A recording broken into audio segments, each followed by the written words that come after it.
Why did I think this was a good idea? I've had to redo this so many times I've lost track. Hopefully I can get through this and not have to start over again. Fucking hell. Okay. Hello, you might know me from Instagram or these videos here on YouTube. I'm Mikabi, a small artist from Ireland, and this is where I like to post up a lot of my animations and speed paint videos. This is my first video with a voiceover, and it's not going too well. Hopefully the video turns out okay, and you don't mind it too much, especially since I'm still figuring out how to edit the audio. Just bear with me, please. I do have more plans to make videos with a voiceover, but not all of them will have one, so if you don't like it, that's cool. There'll be plenty of videos that don't have me rambling. I don't think I could listen to myself talk that much. But yeah, this is the first video using my voice. I'm usually quite shy and I don't like to talk too much, but I need to build confidence doing stuff like this. So what better way to use a YouTube channel? So recently I swapped from using Photoshop to Clip Studio, and I figured why not use this video as a chance to make a voiceover and just explain my thoughts on switching between the two. But just a quick disclaimer, I'm not an expert in illustration or in any of these programs. I'm just an intermediate, and these are just my thoughts as an intermediate artist. But yeah, hopefully this isn't too bad. Let me know, I guess, in the comments. Anyways, I've been mainly using Photoshop with Ibis Paint on the side for the last couple of years. I've used it for college work and commissions along with personal work, so I'm more of an intermediate with working knowledge, I guess, than a professional. Basically for this video, I'll just be going over the differences I noticed, illustration-wise. I'll save the animation side of it for when I'm a bit more versed in using Clip Studio, as I'm not very comfortable right now with it to fully talk about it.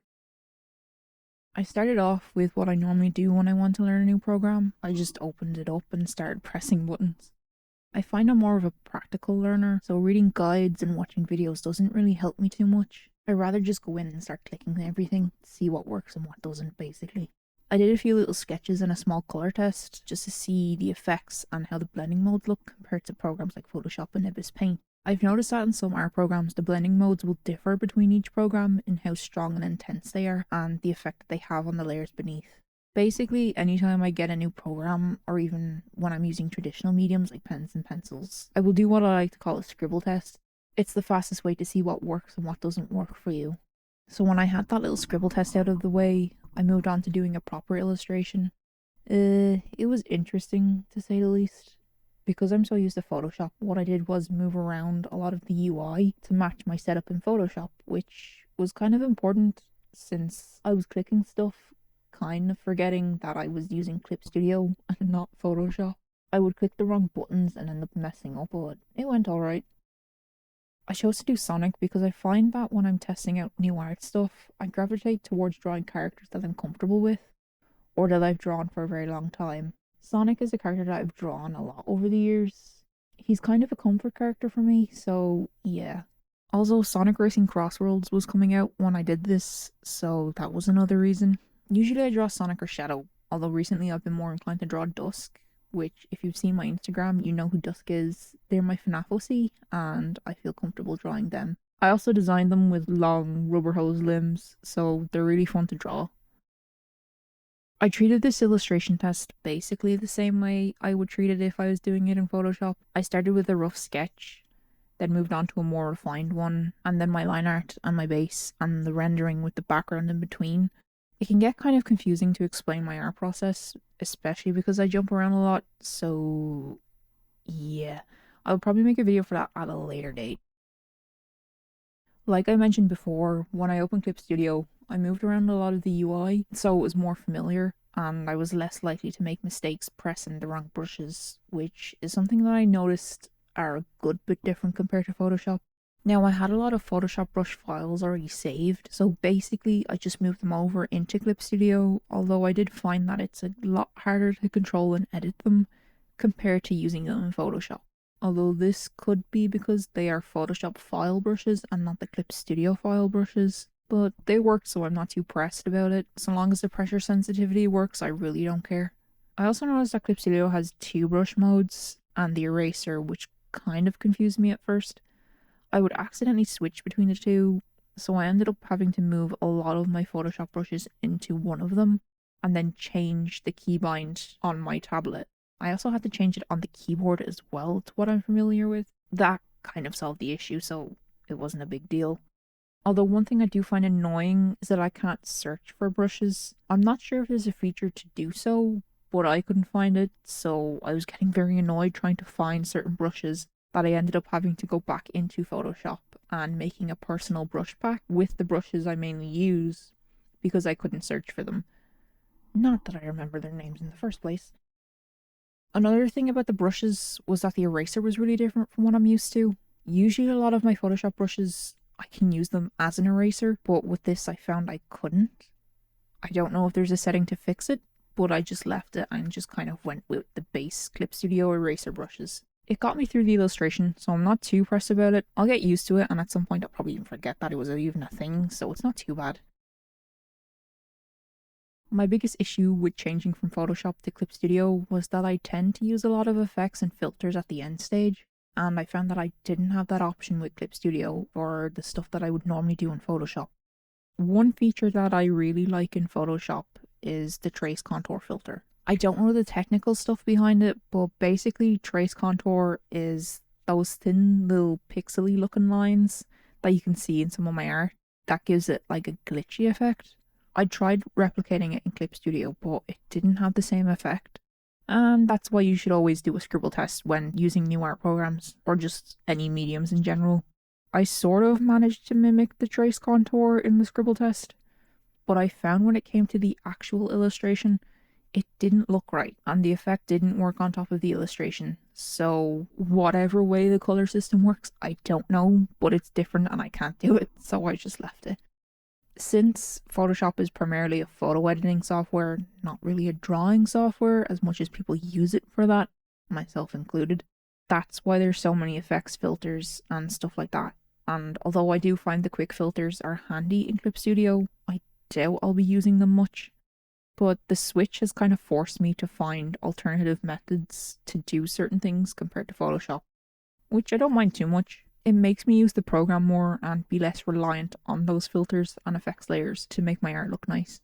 I've also had to troubleshoot a lot, which I don't mind since I find it helps a lot when learning a new software. Basically, if something breaks, you have to find a way to fix it, and then you learn a lot more from that, at least in my opinion, but everyone's different, so yeah. I was getting kind of annoyed with the background, primarily because things were not looking correct, and I guess that just comes from switching softwares where things aren't the same, but I made it work, and I think the illustration turned out quite good in my opinion. There are some things I would probably change about it though, but I think it's better to just leave it be and move on rather than worrying about it and trying to fix it, and basically keep doing more artwork in Clip Studio and just adjust to the differences, especially since I don't have access to Photoshop anymore since I'm no longer in college. So yeah, those were a few of my thoughts on switching from Photoshop to Clip Studio. In the recordings, I would constantly mix up the names, which is great, so there's a bunch of editing I have to do. Hopefully you enjoyed listening to my rambles, even if it was kind of shit. Like I said, I will try to do this more in the future, and maybe I won't be so awkward. So yeah, bye.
that you made me.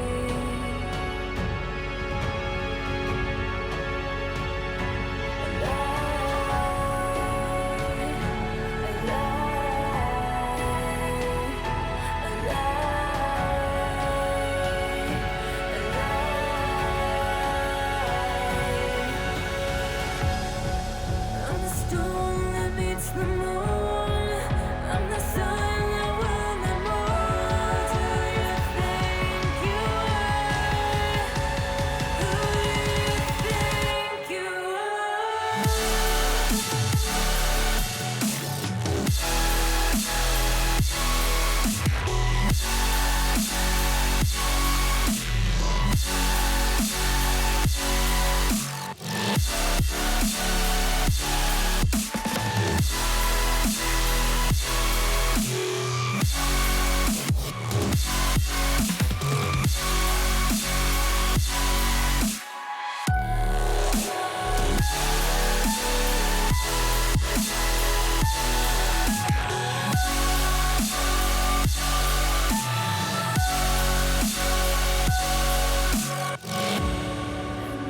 tell me one more lie? Every time you bring me close, and you're thickening the ghost of you, bleeding tires you've been done. I'm done. I'm done.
Oh yeah, by the way, if you didn't like the yap session at the beginning of the video, that's cool. I'll be uploading this speed paint as its own video without any talking, and that'll go for any other videos I make.